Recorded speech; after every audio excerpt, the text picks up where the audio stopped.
네, 안녕하세요. 강원대학교 법학전문대학원의 정진공 교수입니다. 저는 2015년부터 한국저작권위원회 위원으로도 같이 활동을 하고 있습니다. 오늘 사실 코로나19 사태 때문에 여러분들을 직접 뵙지 못하고 온라인으로 해서 좀 아쉽긴 하지만 또 어떻게 보면은 좀 더 이 자료를 같이 공유하고 있어서 좋은 시간이 될 것이다 이렇게 생각이 됩니다.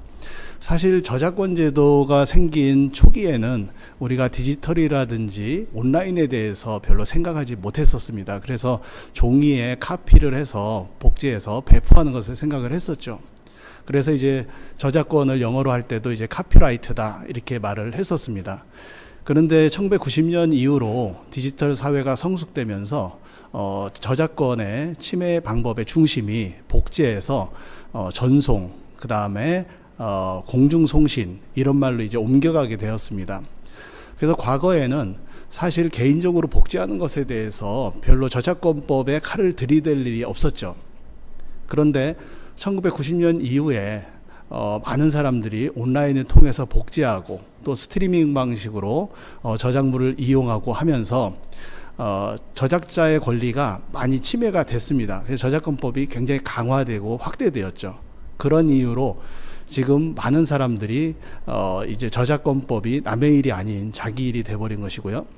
특히 잘 들으셔서 많이 들으셨겠지만은 제4차 산업혁명 이런 말을 많이 하고 있습니다. 그러면서 온라인과 오프라인이 이제 통합되고 이런 그 온라인 연수도 그런 일환이 아닌가 이렇게 생각이 되는데요.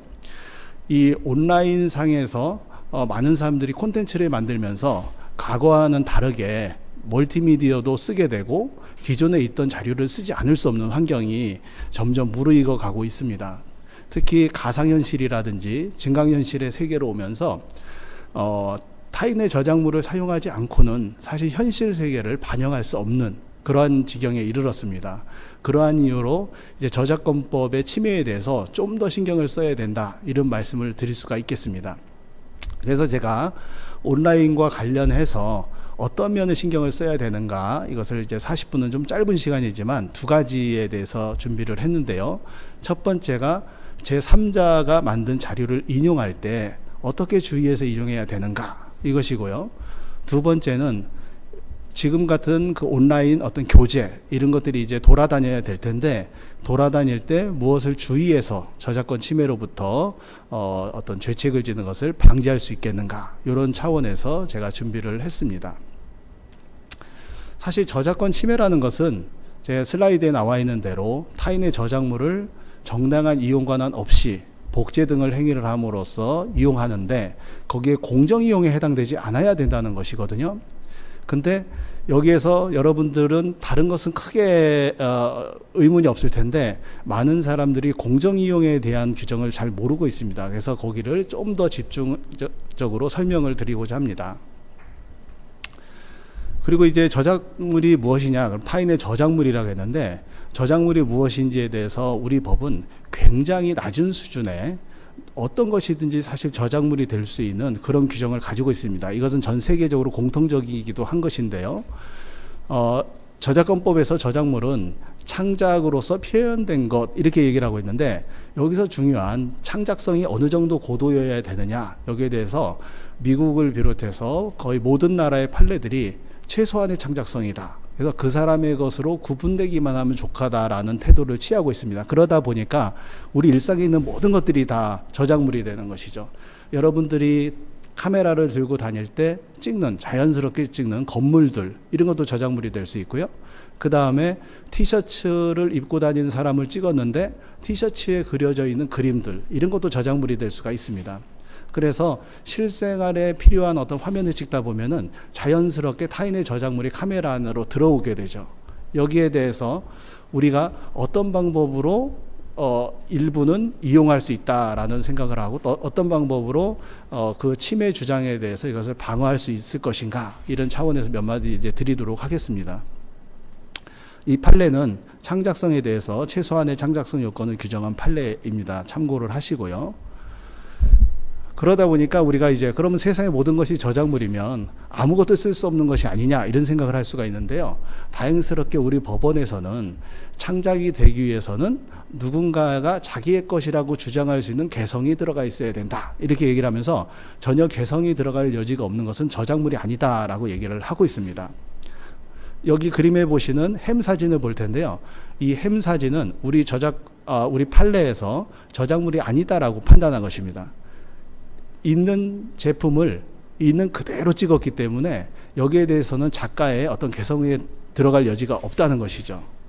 그리고 이 사진을 보시면 두 개의 사진인데요. 왼쪽의 사진은 마이클 케냐라는 사진 작가가 찍은 사진입니다. 이것을 보고 우리나라의 모 기업이 비슷한 사진을 만들어서 광고에 썼습니다. 굉장히 비슷하죠. 하지만 이 사건에서도 우리 법원은 두 저작물에 있어서 침해 관계가 발생하지 않았다 이렇게 판단을 합니다. 그 이유는 왼쪽에 있는 흑백 사진이 오른쪽에 있는 컬러 사진과 무엇이 똑같냐 이것을 이제 비교해서 판단해야 되는 것인데요.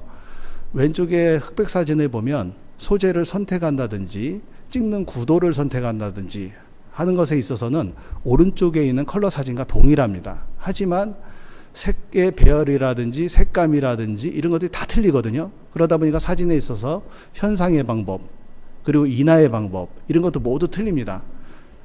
그래서 왼쪽에 있는 것이 저작물이 분명하지만 저작물이 분명한데도 불구하고 오른쪽 것이 왼쪽 것을 침해하기 위해서는 왼쪽에 있는 표현 형식을 그대로 갖다 써야 되거든요. 그것도 창작적인 표현 형식을 갖다 써야 되는데 여기에 대해서 우리 법원이 갖다 쓴 것은 소재의 선택과 구도에만 있는데 그렇다면은 이 서문 그 구도에서는 그 작가밖에 이제 찍을 수 없는 것이냐 이런 관점에서 침해를 부정한 것이죠. 이런 사건이 있었습니다. 그리고 타인의 저작물을 이용하여 이렇게 했는데 여기 설명은 하지 않았지만 이 타인이 무엇이냐에 대해서도 최근에 4차 산업혁명이 이제 도래함에 따라서 많은 논의들이 있습니다. 대표적으로 인공지능이 창작한 것이 저작물이냐 하는 논의가 있죠. 이와 관련해서는 부정적인 견해가 우세한데요. 참고해서 미국에서는 재미있는 사례가 있었습니다. 어떤 사진 작가가 밀림에 들어가서 사진을 찍다가 카메라를 이제 원숭이한테 뺏겼습니다. 침팬지한테 뺏겼는데요. 이 원숭이가 갖고 놀다가 놓고 갔어요. 그 이후에 작가가 그 카메라를 찾아서 필름을 보니까 굉장히 재미있는 원숭이들의 셀카 사진이 있는 거예요. 그래서 그 원숭이 이름을 나루토라고 붙이고 해서 전시회를 엽니다. 그것을 누군가가 복제해서 쓰죠. 그래서 소송을 걸어요. 내 저작물을 무단으로 복제했으니 침해다. 이런 소송을 겁니다. 근데 미국 법원은 원숭이는 인간이 아니기 때문에 인간이 창작해야 되는 저작물도 아니다. 라고 판단을 합니다. 이것이 인공지능에도 그대로 적용될 것이다. 저는 이렇게 생각을 하는데요. 기계적 방법에 의해서 단순히 생긴 것들, 이 부분에 있어서도 저작물성이 없는 경우가 있다. 이런 말씀을 드릴 수가 있습니다. 어쨌든 이런 저작물을 보시면 그 다음엔 무슨 행위를 해야 침해냐 이런 의문을 가질 텐데요. 예를 들어서 교보문고에 가서 우리가 타인의 책을 읽는다고 해서 그것을 저작권 침해라고 하지는 않습니다. 그리고 교보문고에 있는 책의 일부를 찢어간다고 해도 저작권 침해는 아니죠. 물론 이제 손괴죄라든지 절도죄는 될 수 있겠죠. 그러면 어떤 행위를 해야 침해냐? 여기에 대해서 우리 저작권법은 밑에 이제 저작 재산권으로 나와 있는 것을 우선 보시면 복제하는 행위, 그 다음에 타인 이제 공중의 앞에서 공연하는 행위, 노래를 부르고 이런 것들이죠. 그 다음에 공중송신권, 이것은 인터넷을 통해서 전송한다든지 방송하는 행위. 그 다음에 그림 같은 것을 벽에다 붙여놓고 공중에게 전시하는 행위. 그 다음에 종이로 찍어서 찍은 것을 배포하는 행위.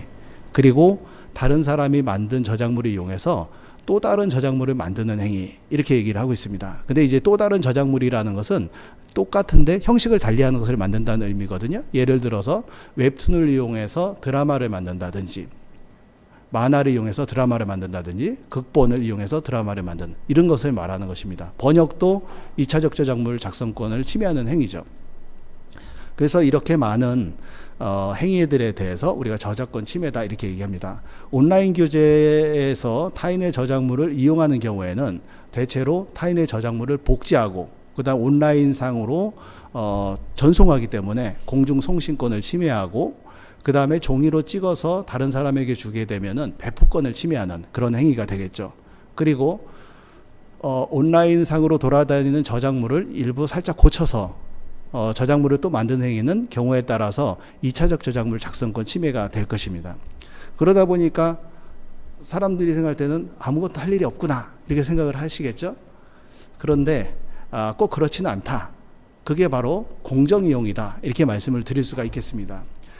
예를 들어서 제가 2015년 7월에 한국저작권위원회 위원이 됐는데 그러고 나서 제일 먼저 한 일 중에 하나가 뭐냐면 명동에 나가보면 크리스마스 캐롤이 울리지 않는다. 왜 캐롤이 울리지 않느냐라고 보니까 사람들이 명동에 있는 가게에서 크리스마스 캐롤을 틀면 저작권 침해로 알아요.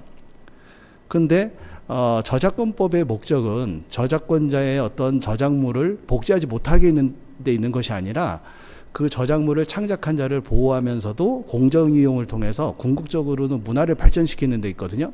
근데 크리스마스 캐롤 하나 공유하지 못하는데 어떻게 문화가 발전이 되겠냐. 실제로 공정이용 규정에 할 수 있는 게 다 있는데 사람들이 공정이용 규정을 잘 모르는 거죠. 우리나라 저작권법 같은 경우에는 아까 보신 대로 저작권이 무엇이냐, 이용행위가 무엇이냐에 대해서 제22조부터 제16조부터 제22조까지 규정이 있죠. 한 7개 정도의 규정이 있는데 여기에 비해서 공정이용 규정은 제23조부터 38조에 이르기까지 그것도 중간에 뭐에 몇 해서 더 넣은 것까지 하면 약 20개 정도의 규정을 가지고 있습니다. 훨씬 많죠. 그래서 예를 들어서 복제에 대해서는 사적으로 복제하는 것은 괜찮다. 가정에서. 그 다음에 다른 음악을 틀어주는 것에 대해서도 반대급부를 받지 않으면 괜찮다. 이런 식으로 다 규정이 되어 있어요. 그러니까는 크리스마스 캐롤을 트는 것이 전혀 문제가 되지 않는 것이죠. 사실은. 그래서 이것을 빨리 언론 등을 통해서 정보를 공유해라. 뭐 이런 제가 제안을 하기도 했었는데 인터넷상에서 어떤 자료를 이용해서 타인의 저작물을 이용해서 온라인 자료를 만들 때도 아주 중요한 공정이용 규정이 있습니다. 그 첫 번째가 제28조의 규정이죠. 제28조의 규정을 제가 한번 천천히 읽어보면 공표된 저작물은 보도, 비평, 교육, 연구 등을 위하여 정당한 범위 안에서 공정한 관행이 합치되게 이를 인용할 수 있다. 이렇게 되어 있습니다. 그러니까 여러분들이 온라인 자료를 만든다든지 꼭 온라인 아니라 그냥 자료로 만들 때도 공표된 저작물이라면 갖다 쓸 수 있습니다. 그런 점을 잘 유념해서 어느 정도까지 갖다 쓸 수 있는가 이것을 좀 유념해서 이용을 많이 하시면 좋겠다 이런 말씀을 드리고요. 그 다음에 제29조 규정을 보더라도 아까 말씀드린 대로 영리를 목적으로 하지 않은 공연 괜찮습니다. 그러니까 어떤 학교 축제에 나가서 돈을 받지 않고 노래를 부른다. 이거 괜찮죠. 물론 이제 영리를 목적으로 하면서 돈을 버는 게 목적인 그런 사람들은 안 되겠죠. 이런 규정도 있고요. 그 다음에 30조의 사적 이용을 위한 복제도 있고. 근데 어쨌든 간에 여러분들 온라인 자료를 만드실 때는 제28조의 규정을 가장 많이 쓸 것이다. 저는 이렇게 생각을 하고요. 여기에 덧붙여서 제35조의 3에 가보면은 여기에 해당되지 않는 것들 중에서도 2항에 있는 4가지의 원칙을 만족하는 경우에는 역시 공정이용이다 하는 규정이 있습니다. 그래서 제2항 내용을 천천히 또 읽어보면 이용의 목적이라든지 저작물의 종류, 그 다음에 이용되는 저작물의 비중, 그 다음에 4번째 시장에 미치는 영향력, 이걸 고려해서 시장에 미치는 영향력도 크지 않고, 즉 저작자의 이익을 해치는 것도 크지 않고, 그 다음에 전에 저작자가 생각했던 것과 좀 다른 방식으로 또 이용하고 변형된 이용, 이런 것에 대해서는 저작권 침해가 아니다라고 하는 그러한 규정을 가지고 있습니다. 근데 여기서 제35조의 3은 원칙이다 보니까 일반인들이 이것을 이해하고 어디까지 나를 보호할 수 있을까, 이것을 스스로 결정하기 굉장히 어렵죠. 그래서 이제 판례를 통해서 좀 학습을 할 필요가 있습니다. 첫 번째 제가 갖고 온 판례는 비더 레즈 판결인데요. 이 비더 레즈 뭐 잘 아실 거예요. 그 월드컵 할 때 많은 사람들이 붉은 악마 티셔츠를 입고 다녔어요. 근데 붉은 악마 티셔츠에 비더 레즈라고 하는 멋있는 붓글 시체를 누군가 창작을 했는데 이 붓글 시체도 미술 저작물로서 보호가 됩니다. 멋있죠. 그런데 이것을 어떤 사람이 허락을 받고 티셔츠에다 이제 새긴 거예요. 티셔츠에다가 비더 레즈를 새겼는데 여기까지는 괜찮죠. 그런데 어떤 사진 작가가 그 비더 레즈 부분을 굉장히 크게 찍어서 그걸 전시하고 뭐 이렇게 했어요. 여기에 대해서 그 우리 법원에서는 이것을 단순히 뭐 동호회에서 찍은 것도 아니고 그렇기 때문에 영리를 목적으로 하는 경우다. 그래서 자유이용의 범위가 좁아진다 이렇게 판결을 하면서 침해다 이렇게 얘기를 했죠. 아까 말씀드린 대로 여기서 다시 보면은 첫 번째가 고려해야 될 사항이 목적이죠. 그래서 우리 법원은 영리를 목적으로 하는 것에 대해서는 공정이용의 범위를 상당히 좁게 보고 있다 이런 말씀을 드릴 수가 있습니다. 그 다음에 이제 두 번째 가지고 온 판례는 아까 말씀드린 여기서 그 제28조 인용 이것을 많이 쓰실 거라고 그랬는데 이 인용에 해당하는 경우에 어떤 정도로 써야지 침해라고 보고 또 어떤 경우에선 침해를 아니라고 보냐 여기에 대해서 갖고 온 판례인데요. 인용이라는 것은 말 그대로 자기가 무엇인가를 만들면서 타인의 저작물을 그 재료로 가져오는 것입니다. 그런데 얼마 전에도 BTS와 관련된 사건이 있었는데요. BTS 화보를 막 갖다 썼는데 대부분이 BTS 화보예요. 별로 거기에 대해서 코멘트도 신통치 않아요.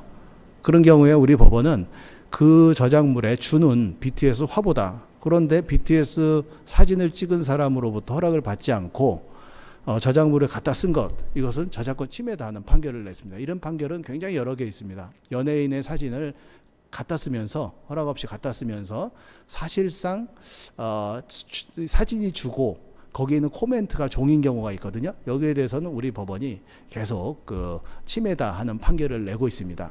하지만 여기 쓴 대로 제가 만드는 저작물이 주고 갖다 쓰는 저작물이 그 저작물을 만드는 데 있어서 어떤 논지를 펴는 데 있어서나 비평하는 데 있어서나 필요한 재료로서 종인 경우에 해당된다면 이것은 정당한 범위다. 우리 법원이 이렇게 얘기를 하고 있습니다. 그래서 저도 어떤 강의 자료를 만들고 논문을 쓸 때 타인의 것을 갖다 쓰죠.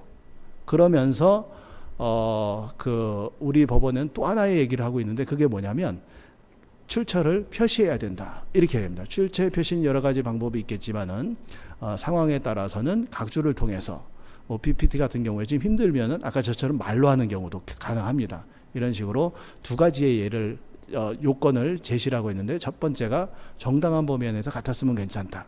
그게 주종 관계죠. 두 번째가 갖다 쓸 때는 출처를 명시해야 된다. 출처의 명시의 방법은 관행이나 이 상황에 따라 조금 다를 수가 있다. 이렇게 얘기를 하고 있습니다. 그리고 이제 세 번째로 갖고 온 판례는 SBS 판례인데 신동엽의 있다 없다라는 드라마인데요. 드라마가 아니라 그 프로인데요. 여기서 신구라는 그 배우가 예전에 이런 걸 한 적이 있느냐 이것을 이제 찾는 그런 이 사례를 진행을 했었어요. 근데 거기에 대해서 거기에 이제 초점을 맞추면 좋은데 문제는 한 3분을 보여주면서 영화의 엑기스를 다 보여줬어요. 영화의 핵심들을 다 보여줬습니다. 그래서 거기에 대해서 우리 법원은 SBS는 영리를 목적으로 하는 방송국이고 그 다음에 이게 꼭 필요한 부분을 갖다 쓴 것이 아니라 그 영화의 중요한 부분을 다 갖다 썼다 해서 침해라고 인정한 그런 판례가 있었습니다. 그리고 또 다음 판례로 가져온 것은 손담비 씨가 부른 미쳤어라는 판례인데요. 이것도 이제 공정이용이 뭔지를 파악하는 데 있어서 참 재미있는 판례입니다. 초등학교 2학년인 어떤 여학생이 손담비의 미쳤어를 따라 부르면서 춤을 추고 노래를 불렀어요. 그런데 그 아버지가 보니까 이거 참 재밌거든요. 자기 딸이 노래 부르면 아주 다 재밌어 하죠. 그래서 이것을 캠코더로 찍어 가지고 블로그에 올렸습니다. 그런데 그쪽에서 뭔가 이렇게 그 저작권 침해를 얘기를 한 거예요. 그래서 결국에는 그 네이버에서 그걸 내렸죠. 내린 것에 대해서 난 저작권 침해를 하지 않는데 내렸다 해서 이제 소송을 건 것이고요. 거기에 대해서 우리 법원은 그 어린 학생이 손담비의 노래를 부른 것, 이건 영리를 목적으로 하지 않았고 실제로 손담비 씨가 부른 미쳤어의 어떤 수요를 감소시키지도 않았겠죠. 그래서 공정이용에 해당된다 이렇게 판단을 했습니다. 근데 이제 하나 좀 아이러니하고 재미있는 것은 그 당시에 이 노래가 미쳐서 사건이라 해서 한참 막 떠돌아다녔는데 손담비 씨가 욕을 많이 먹었죠. 그리고 그때 공교롭게도 미국에서 비슷한 판례가 있었거든요.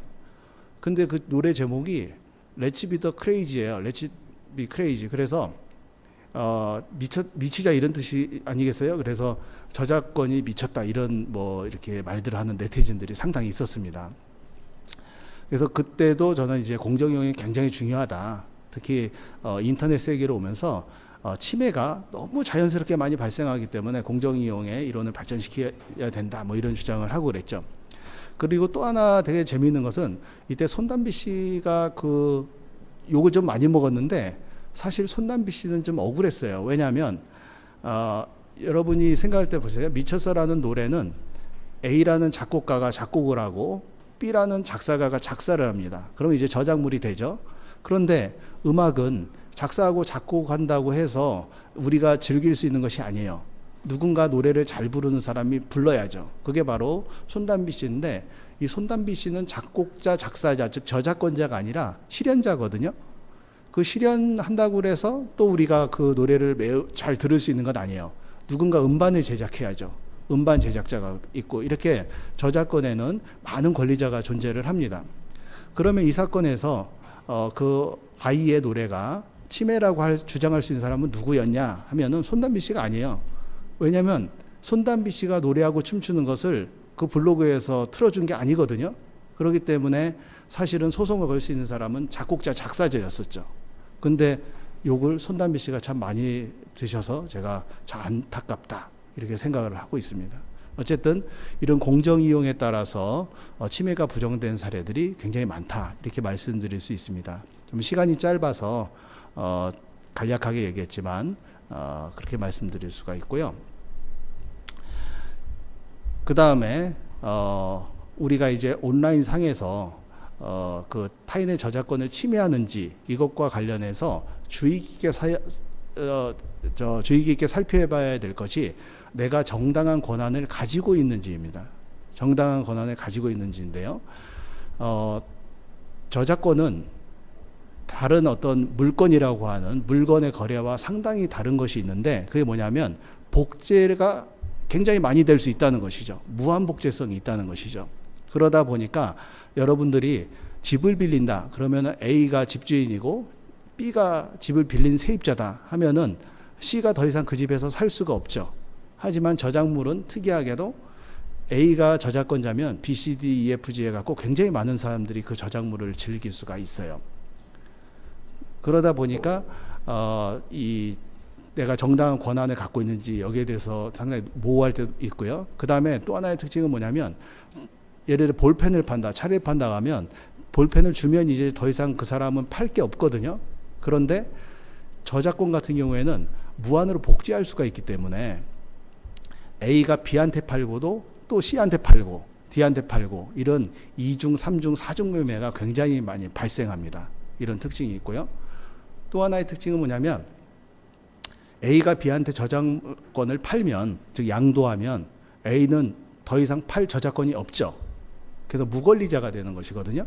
그런데 A는 자기가 이제 만든 저작물을 CD에 넣어서 혹은 뭐 인터넷에 첨부 파일로 B한테 팔았어요. 그러고 나서도 보니까 자기 컴퓨터에 여전히 저작물이 남아 있거든요. 그렇기 때문에 그 저작물을 버리질 못해요. 삭제하지 않고 자기가 그걸 또 씁니다. 이러면서 굉장히 많은 문제가 발생한다. 이렇게 말씀드릴 수가 있습니다. 그래서 제가 그것과 관련해서 코이카의 규정도 살펴봤는데요. 이 코이카 규정은 온라인 자료를 만들 때 그 강의에 쓰인 자료의 저작권이 이 협력단에 귀속되도록 하는 규정을 가지고 있습니다. 그렇기 때문에 그 점을 유의하셔야 될 것이다. 이렇게 말씀드릴 수가 있고요. 그 다음에 여기 보면은 두 번째 줄에 보면은 당사자 간에 달리 정하지 않는 이상이라는 문구가 있죠. 그렇기 때문에 만약에 이런 자료를 만들면서 그 자료를 만든 제3자 이런 사람의 어떤 저작권을 보호할 필요가 있다면, 즉 저작권을 그 사람에게 유보시켜야 될 필요가 있다면 별도로 달리 정하는 바를 적은 그러한 그 사항을 명시를 해야 됩니다. 이때 뭐 구두로 할 수도 있고요. 하지만 이제 나중에 소송에서 다투기 위해서는 당연히 그 서면으로 하는 것이 유리하겠죠. 뭐 이렇게 되겠습니다. 그리고 이것과 관련해서 또 주의해야 될 것이 있는데, 그게 뭐냐면은 여러분들 그 구름빵이라는 그 어린이 그 동화책에 대해서 많이 들어보셨을 거예요. 구름빵이 그 내용을 보면 어느 날 그 고양이 모양을 한 아이들이 그 밖에 나갔는데 그 구름이 나무 위에 걸려 있는 거예요. 그래서 그 나무에 걸려 있는 구름을 가지고 와서 어머니한테 드렸더니 그 어머니가 그 밀가루를 넣고 같이 빵을 만듭니다. 그 빵을 먹은 아이들이 하늘을 날게 되죠. 그래서 출근길에 늦은 아버지를 그 빵을 갖다 드려서 버스, 콩나물 버스에서 탈출하게 해가지고 같이 출근한다라는 그런 내용으로 되어 있습니다. 근데 이걸 만든 사람이 예전에 그 어떤 대학생 때 이걸 만들었어요. 그러고 나서 출판사에다가 자신의 저작권을 양도했죠. 양도했는데 우리 저작권법 같은 경우에는 양도하는 경우에도 원래의 저작자를 보호하는 규정을 하나 갖고 있어요. 그게 뭐냐면 전체를 다 양도한다고 하더라도 2차적 저작물 작성권은 포함되지 않는다라는 규정이 있거든요.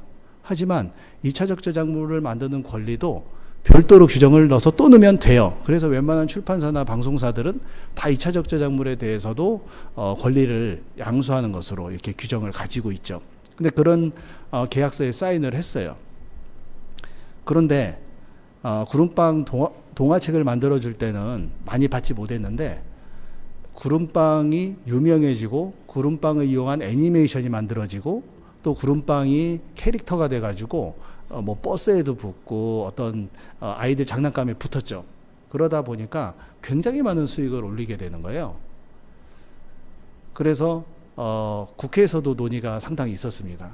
이거 불쌍하지 않느냐, 저작자를 보호해야 되는 것이 아니냐, 이런 논의가 있었지만 뭐 여러 가지 이유 때문에 아직까지 그 개선안은 마련하지 못하고 있다, 이렇게 말씀드릴 수가 있습니다.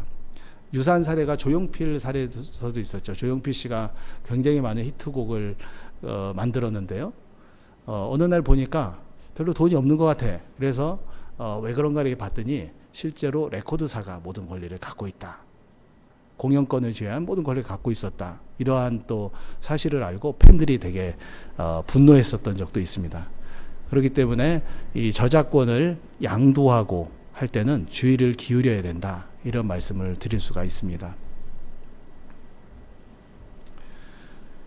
그리고 이제 코이카 규정의 제30조에 아주 또 중요한 규정이 있는데요. 그것이 뭐냐면 타인의 특허권 등 지식재산권을 침해해서는 아니 된다는 규정입니다. 이게 소위 말하는 하자담보의 문제인데요. 보통 우리가 집을 사게 되면 집을 산 사람이 판 사람에 대해서 하자에 대한 담보 책임을 요구할 수가 있습니다. 즉 멀쩡히 잘 살 수 있어야 되는 집인데 사봤더니 어느 날 우르르 무너져 내리는 집이더라, 이러면 안 되겠죠. 이런 물건의 하자가 있으면 안 되죠. 그 다음에 집이라고 해서 샀는데 어느 날 보니까 담보권자가 들어와 있더라, 이러면 안 되죠. 이런 권리하자도 발생을 하는데 저작권도 마찬가지거든요. 제3자가 주문을 받아서 어떤 저작물을 만들어서 이제 양도하죠. 팔았어요. 팔았는데 그것을 산 사람이 쓰는데 갑자기 저작권자라고 나타나서 너 내 저작권 침해야, 이런 경우가 상당히 많이 있습니다. 이런 경우에 그 억울한 일을 방지하기 위해서 보통 이런 식의 계약을 하죠. 나중에 문제가 생기면 네가 책임을 져라, 이러면 하는데, 불행하게도 이 계약은 당사자 간에는 의미가 있는데 그 저작권자 쪽에서는 지금 이용하고 있는 사람에 대해서도 침해를 주장할 수 있거든요.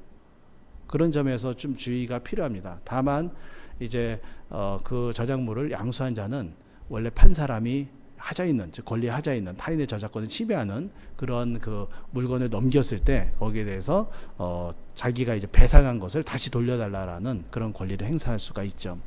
그러니까 이런 문제도 있기 때문에 이 타인의 저작물을 받는 자도 역시 주의를 해야 된다, 이런 말씀을 드릴 수가 있습니다. 사실 저작권이 굉장히 어려운 학문이에요. 그래서 로스쿨에서도 민법이라든지 이런 기본 학문을 들은 학생들이 공부하는 과목인데 40분 동안 여러분들이 듣기 때문에 굉장히 좀 어렵다고 느낄 수도 있습니다. 하지만 좀 도움이 되셨기를 바라고 우선은 기본 강의는 이만 마치도록 하겠습니다. 감사합니다. 질의로 발표 자료의 경우 연수생 개별 요청 시 메일로 송부드려야 하지 않을까요? 홈페이지에 업로드하면 무분별하게 파일이 돌아다닐 것 같아 우려됩니다. 이런 질의를 해주셨습니다. 실제로 그렇죠. 그 발표 자료를 각각의 메일로 송부하면서 이것을 유포하지 마라 이런 요청을 하면 돌아다닐 가능성이 적은데 불특정 다수가 접근할 수 있는 홈페이지에 업로드되면 파일이 돌아다니겠죠. 근데 이것을 만약에 파일을 받아서 쓰시는 분이 걱정을 하셨다 하면은 되게 착한 분이신 거예요. 왜냐하면 본인의 일이 아닌데도 불구하고 다른 사람의 저작권이 더 침해될 것 같다라는 그런 불안감으로 이제 말씀을 하시는 거죠. 근데 여기에 대해서는 이제 두 가지 관점에서 얘기를 좀 해봐야 되는데요. 첫 번째는 파일을 받은 자, 즉 어떤 기관에서 교육을 하라고 줬는데, A 기관에서 줬는데, 즉 협력단에서 줬는데 이것을 받은 실제 연수를 수행하는 기관이 이것을 홈페이지도 올리면은 저작권을 침해하지 않는가, 이런 관점에서 살펴봐야 될 거고요. 두 번째는 홈페이지에 있는 것은 그렇게 불특정 다수가 마구 복제하고 돌려도 되는 것인가, 이런 관점에서도 좀 고려할 필요가 있는데, 우선 첫 번째부터 말씀을 드리면 연수를 시행하는 기관이 이것을 홈페이지에 올릴지 아니면 연수생들의 이메일에 각각 줄지, 여기에 대해서 결정하기 위해서는 반드시 그 파일을 배포한 자의 의사를 확인을 해야 됩니다. 왜냐하면 배포한 자가 단순히 이렇게 화면을 띄워놓고 하라고 했을 수도 있거든요. 그런데 메일로 주고 복제하게 하고 혹은 홈페이지에 업로드하게 되면 저작권을 침해하게 됩니다. 애매할 때는 우리 법원은 저작자의 손을 들어주죠. 애매할 때는 저작자를 보호한다는 원칙에 따라 해석을 합니다. 그렇기 때문에 연수를 실제 시행하는 기관 혹은 그것을 뭐 이렇게 중간에서 배포를 할 그 연수생들에게 전달해야 되는 기관에서는 반드시 그 파일을 에 대한 저작권을 갖고 있는 기관에 어느 범위 안에서 우리가 이것을 오픈해도 되는지 반드시 확인을 하셔야 됩니다. 그리고 이것을 이용하는 불특정 다수의 입장에서도 홈페이지에 업로드되어 있다고 함부로 복제하고 SNS라든지 이런 걸 통해서 배포하다가는 저작권 침해의 죄책을 쓸 수가 있습니다. 실제로 많은 사소한 침해에 대해서 기소유예 교육을 하고 있는데, 기소유예 교육하는 많은 분들이 무심코 저작물을 받아서 자기의 블로그에 올리고 하다가 걸려서 오죠. 그래서 이용하는 사람의 입장에서는 물론 이제 자기 컴퓨터에만 넣고 자기만 본다면 큰 문제가 없지만 특히 배포하는 것에 대해서는 주의를 기울여야 된다, 이렇게 말씀드릴 수가 있겠습니다. 예, 응답이 어떻게 좀 충분한가 모르겠네요. 예. 자, 두 번째 질의입니다. 강의 자료 작성 중 강의 설명으로 필요한 이미지 파일 등을 인터넷에서 다운받을 수 있을까요? 모두 제작해야 될까요? 뭐 이런 건데, 이게 참 고민이죠. 강의 자료를 만들려면 A부터 Z까지 어떻게 다 만들겠습니까? 있는 것을 가급적 써야죠. 그래서 이제 제가 아까 타인의 저작물을 쓸 때는 인용의 방법으로 써라 이렇게 얘기했는데, 문제는 제가 저작권 얘기를 하면서 그것과 전혀 관계없는 아주 예쁜 뭐 캐릭터를 갖다 쓴다 그러면 인용의 대상 자체가 안 되질 않는 거예요. 그렇기 때문에 다른 사람이 만든 어떤 뭐 캐릭터라든지 뭐 아이콘들 뭐 이런 그림들을 쓸 때, 또 음악을 갖다 넣을 때는 반드시 허락을 받아야죠. 명시적인 허락을 받아야 됩니다. 실제 제가 이제 조정위원으로도 활동을 하고 있는데 참 안타까운 사연들이 거기서 나와요. 인터넷에서 보니까 어떤 블로그에 들어가 보니까 오른쪽 클릭하니까 내려받기를 할 수가 있네요. 복제를 할 수 있어. 그래서 갖다 썼는데 나중에 보니까 저작권자가 소송을 건 거예요. 그리고 최근에는 일부 좀 몰직학한 저작권자의 경우에는 거기에다가 그 위치를 추적할 수 있는 그런 코드를 심어가지고 전문적으로 기획소송을 하기도 합니다. 그렇기 때문에 반드시 허락을 받아야 된다. 이런 말씀을 드릴 수가 있고요. 그리고 어떤 판례 중에는 이런 게 있어요. 그 갖다가 쓰세요라고 해서 갖다가 썼습니다. 누가 썼냐면 내비게이션을 만드는 사람이 갖다 썼죠. 어떤 도시에 들어가면 그 도시의 사진이 창 뜨면서 이 도시에 온 것을 환영합니다 이렇게 나오죠.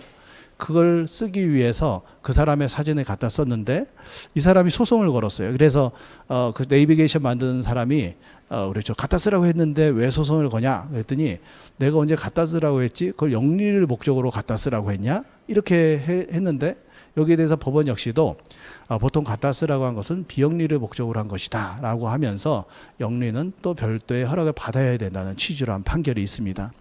그래서 주의해야 되고요. 그러다 보니까 참 제한적이죠. 그래서 문화부에 있는 한국저작권위원회, 제가 이제 위원으로 있는 저작권위원회 이제 법정 기관인데요. 거기에 보면은 이 공유 저작물들을 관리하는 사이트들이 있습니다. 거기 가보면 굉장히 많은 뭐 저작물들이 있죠. 거기서는 마음대로 갖다 써도 되거든요. 그래서 그걸 좀 활용하시면 좋겠고, 최근에 문화부나 위원회에서는 뭐 서체뿐만 아니라 글자체 이런 것뿐만 아니라 다양한 저작물들을 만들어서 배포하죠. 그런 거 써도 좋겠고요. 그 다음에 CCL이라는 운동이 있어요. 그게 뭐냐면 크리에이티브 코먼 라이센스라고 그래가지고 저작물을 공유하자라는 운동을 하는 그런 건데, 그 CCL이 붙어 있는 저작물들은 일정한 조건 하에서 갖다 써도 됩니다. 그런 저작물들이 의외로 굉장히 많다. 이런 점을 생각하셔서 자기가 꼭 그것만 써야 되는 게 아니라면은 비슷한 자료는 거기서 찾으면 많이 나와요. 그래서 그런 점을 고려하셔서 쓰시면 되겠습니다. 자, 인터넷 링크와 관련하여서 링크를 게재할 때 임베디드 링크만 아니면 저작권 침해가 발생할 여지가 없는지 궁금합니다. 이렇게 하셨는데, 링크에 대해서 과거에 있었던 이론이 임베디드 링크, 그러니까 한마디로 링크가 걸리긴 했는데 내 사이트에서 그냥 보여지는 거예요. 그런 경우에 이제 침해지만 그 사이트로 전달해 주는 것은, 위치 정보를 줘서 전달해 주는 것은 문제가 없다라는 것이었죠. 그건 뭐 여태까지도 유효한 것이고요. 다만 최근에는 이런 문제가 있었습니다. 외국에 불법 사이트가 있는데 그 불법 사이트로 링크를 전달해줘요. 링크를 통해서 위치 정보를 줘서 그걸 들어갈 수 있게 하죠. 그래서 불법적으로 저작물을 많이 봅니다. 이런 링크 행위가 방조 행위에 해당하느냐, 즉 범죄자가 있으면 그 범죄자를 도와주는 자가 방조자거든요.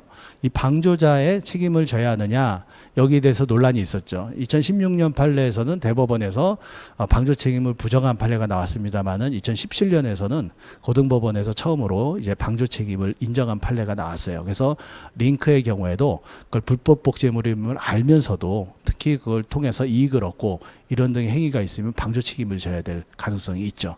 좀 어려운 문제입니다, 이것은. 하지만은 단순히 뭐 네이버 같은 경우에 이렇게 우리가 클릭하면 넘어가죠. 이런 것처럼 위치 정보만 주는 것이라면 저작권 침해에 해당되지는 않을 것이다, 이렇게 생각합니다. 자, 마지막 질문으로 A사와 B사의 같은 주제로 프레젠테이션 강의 자료를 만들고 강의 영상을 각각 만들어 양도한다면 그건 A사 또는 B사의 저작권 침해가 되는 건가요? 여러 기관과 협력해서 유사한 강의 영상을 만들어야 하는 강사 입장에서는 어떻게 해야 될까요?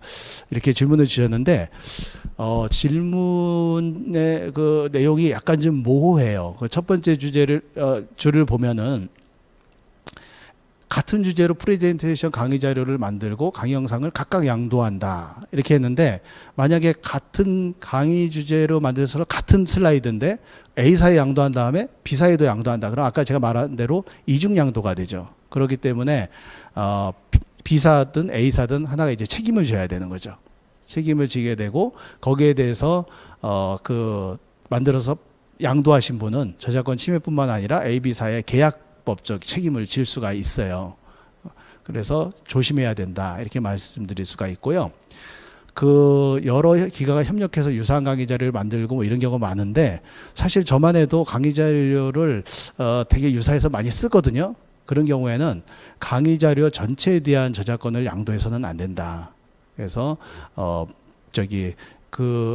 예를 들어서 그 기관에서는 강의 자료를 이용해서 뭐 다른 걸 만들고 할 필요가 없잖아요. 그 강의 자료를 자기가 복제해서 방송에 쓰고 교육을 시키는 데만 쓰면 되죠. 그래서 그런 권한만 주고 자신의 강의 자료에 대한 권한은 가급적 가지고 있어야 된다. 이렇게 말씀드리고, 만약에 강의 자료에 대한 모든 권한을 다 달라고 하면 저처럼 판례, 법률 이런 것들을 하면 이거는 보호되는 저작물 자체가 아니거든요. 그래서 이걸 주고 나서 줄로 말로 많이 하면 괜찮습니다. 이거는 어쨌든 약간 편법이지만 이런 방법도 생각해 볼 수 있고, 근데 제 경험으로는 그렇게 준 경우에도 강의 자료를 갖고 시비를 걸고 소송을 거는 경우는 없는 것 같아요. 그냥 그걸 갖겠다는 욕심을 갖고 양수하는 경우는 별로 없는 것 같아요. 그래서 우선 관계기관과 잘 협의하면 대부분 풀릴 문제가 아닌가 이렇게 생각합니다. 자, 오늘 많은 질문 주셔서 감사드리고요. 시간이 더 있으면 좋겠지만 시간도 다 되어 있어서 이만 인사를 드리겠습니다. 예, 감사합니다.